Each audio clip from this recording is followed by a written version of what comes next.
Assalamualaikum warahmatullahi wabarakatuh. Perkenalkan saya Rodati Fazila dengan NIM A1212018 dari UAM 4 semester 4. Kali ini saya akan menceritakan kembali uh, tugas cerita fiksi yang telah saya buat sebelumnya, tugas fiksi daerah, yaitu judulnya Si Udakul dan Saluk Pembawa Berkah. Pada chapter 1, ada seorang Buddha di sebuah nagari. Buddha itu dia menatap para hadirin dan berpidato di atas pentas. Buddha berarti panggilan kepada laki-laki yang jarak usianya lebih tua di atas kita, antara usia 5-10 tahun.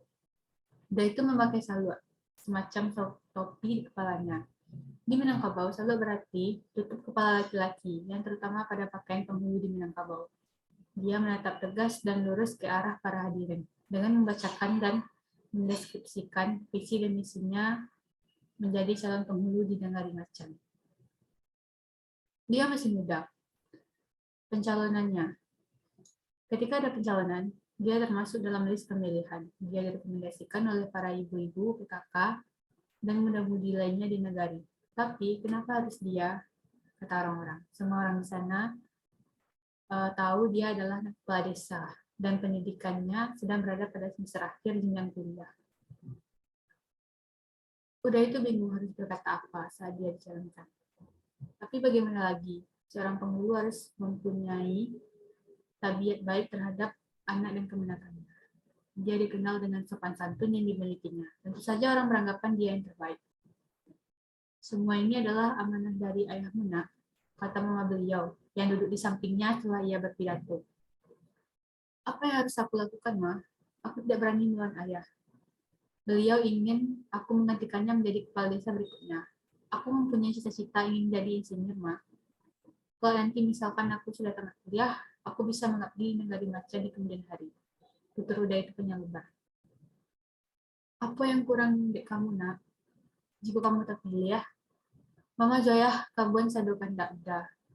Begitu Mama meyakinkan Uda itu. Uda terdiam saat mendengar kata mamanya yang sangat mempertaruhkan hidup beliau untuk merawat dan membesarkan Uda. Uda adalah anak sulung dari 2 bersaudara. Adiknya, Manda, dia sedang menjalani studi sebagai siswa Akmil di Magelang. Manda terkenal tomboy sejak usianya anak-anak. Dia diharapkan oleh Mama menjadi penerus beliau sebagai bunda kandung. Tapi, cita-citanya ingin menjadi TNI. Semangat dan jiwanya seperti ayahnya. Berbeda dengan Uda, yang berhati lembut dan jiwa yang halus seperti mamanya. Uda menghela nafas panjang saat melihat ponsel dan membuka akun Instagram pribadi miliknya. Dia mendapat beberapa DM Instagram dari para fans, tentunya dari kaum hawa. Bagaimana tidak? Dia sejak SMA telah aktif berbagai macam kegiatan kampus, seperti Paskibra, OSIS, Pameran Indonesia, dan ceramah keagamaan. Ada satu DM yang menarik Uda saat membuka DM tersebut. Uda itu tersenyum sendiri. Kok senyum? Ada cewek baru ya? Mama merayu Uda yang tersebut malu, bahkan itu Uda sampai kemarahan. Bukan ini mah, udah dapat DM dari pihak iklan, katanya udah diminta di endorse produk salwa miliknya. Karena udah sering posting tentang Minangkabau ke akun Instagram Uda. Terima aja dah, lumayan kan dapat rezeki dari endorsement, saut mama. Iya mah, tapi ownernya tapi udah banget jadi salvo kalau ketemu dia. Udah masih bingung mah. Ya udah terserah udah aja. Mama kan cuma nyaranin. Mama tahu yang terbaik buat udah, tapi udah nggak mau lakuin. Apa aja lah itu yang penting rancak dan halal. Dia mau udah cari dulu. Perhelatan acara berangsur-angsur dilaksanakan dan selesai pada sore hari. Udah balik ke rumahnya dengan mama dan ayahnya. Sampai di sana ada wanita yang tidak udah kenal.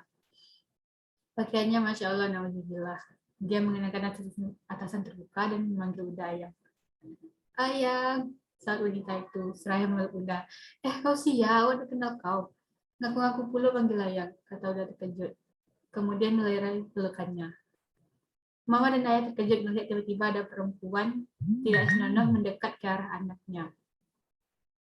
Aku kenal kamu di Instagram karena diberi gelar Tuan Salwa. Karena kamu tampan dan akan menjadi seorang penghulu, kata wanita itu. Tapi aku tidak mengenalimu. Sudah. Udah paham persis, dia memang memiliki 2/3 followers perempuan karena ketenaran dan ketampanan beliau. Maaf ya, mau pendek kasa-kasa kapal isi. Karena muncul penghulu yang dia menatkan ke Mambo, kata Uda Pelan. Perempuan itu dengan wajah sembarang meninggalkan rumah Uda. Pada bagian chapter 2, seiring dengan berjalannya hari, Uda akhirnya memutuskan untuk melihat kembali DM dari investment tersebut. Dan akhirnya menerima tawaran Uni pemilik toko salad tersebut. Udah merespon DM tersebut dan otomatis sudah langsung diminta Uni untuk melakukan jadwal pemotretan. Pemotretan dijadwalkan pada Sabtu malam di lokasi toko. Itu berarti udah baru menerima tawaran tersebut dari kemudian setelah tawaran investment. Udah ingin menuruti kata mamanya. Tibalah saat pemotretan, sorenya udah berangkat ke kota mengendarai Kawasaki miliknya. Udah berjumpa dengan wanita tersebut di lokasi. Tak disangka beliau pemiliknya. Udah tersipu malu saat akun Instagram yang mendm Udah adalah Umi yang membuat Udah itu tersipu. Udah awalnya ragu mengambil tawaran pekerjaan itu, tapi demi mati cinta, Udah memutuskan mengambilnya. Coba komunikasi sering terjadi antara Udah dan Umi, sehingga terjalin kedekatan antara mereka. Karena sering terikat hubungan kerja, sehingga terjadi jalinan komunikasi yang baik dan terus berlanjut hingga terdapat chemistry di antara keduanya yang memutuskan untuk menjalin hubungan lebih serius. Kebetulan keduanya masih muda dan sama-sama single. Udah melamar Uni dan Uni pun akhirnya menerima. Dan Udah dan Uni melangsungkan pernikahan secara sederhana. Udah mengenakan baju merah pulai dengan setelan baju koko, celana dasar, dan tentunya salu di kepala. Menjadi ciri khas Udah yang juga merupakan seorang pemulung. Uni terlihat elegan dengan mengenakan setelan baju karung, setelan baju kurung, rok, dan sutian minang yang menghiasi kepalanya. Meskipun sutian itu terasa berat, tapi saat dipakai Uni bahagia dengan Udah di sampingnya. Udah bersyukur bisa memiliki Uni dan begitu pula sebaliknya. Mereka melalui hari demi hari bersama hingga Mama Udah diberkahi seorang cucu yang gagah seperti kita. Makasih ya Ma, berkat Mama udah dipertemukan dengan Uni. Andai dulu Udah tidak mendengarkan kata Mama, mungkin Udah tidak kasih buat Uni. Udah memeluk mamanya yang menjadi kepercayaan dalam mengambil keputusan. Udah senang, sekarang ia bisa mengembangkan toko milik ini. Toko selalu lengkap dengan busana lainnya dan bisa meluluskan kuliahnya. Udah diterima di salah satu PT kontraktor ternama dan bisa mewujudkan impiannya menjadi seorang arsitek sekaligus penghulu di kaumnya. Sekian. Jadi kesimpulan dari cerita ini yaitu apapun itu, meskipun itu berhubungan dengan kepribadian kita, orang tua sangat berperan penting dalam menentukan arah dan tujuan hidup kita. Karena orang tualah yang dipercayai untuk bisa mensupport kita dalam hal apapun. Dari lahir hingga sampai ke nyala. Sekian dari saya, terima kasih. Assalamualaikum warahmatullahi wabarakatuh.